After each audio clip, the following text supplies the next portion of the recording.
அஸ்ஸலாமு அலைக்கும் வரஹ்மத்துல்லாஹி வபரகாத்துஹு. அன்பார்ந்த இஸ்லாமிய உறவுகளே, அல்லாஹ்வின் தூதர் ஸல்லல்லாஹு அலைஹி வஸல்லம் அவர்கள் தொழுகையில் ருக்கூஉடைய நிலையிலும் சுஜூதிலும் அல்லாஹ்விடத்திலே கேட்டு வந்த பாவமன்னிப்பு துஆ, சுப்ஹானக்கல்லாஹும்ம ரப்பனா வபிஹம்திக அல்லாஹும்ம கஃபிர்லி. சுப்ஹானக்கல்லாஹும்ம ரப்பனா வபிஹம்திக அல்லாஹும்ம கஃபிர்லி. அல்லாஹ்வின் தூதர் ஸல்லல்லாஹு அலைஹி வஸல்லம் அவர்கள் தொழுகையில் ருக்கூவிலும் சுஜூதிலும் இந்த பாவமன்னிப்பு துவாவை அல்லாஹ்விடத்திலே கேட்டு வரக்கூடியவர்களாக இருந்தார்கள். இதனுடைய கருத்து, சுப்ஹானக், யா அல்லாஹ், உன்னை தூய்மைப்படுத்துகிறேன்.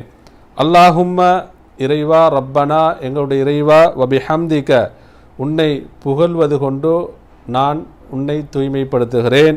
அல்லாஹும்ம, இறைவா, இக்ஃபிர்லி, என்னை நீ மன்னிப்பாயாக. அன்புக்குரியவர்களே, நாமும் தொழுகையில் ருக்கூவிலும் சுஜூதிலும் இந்த துவாவை நாம் ஓதி வருவோம்.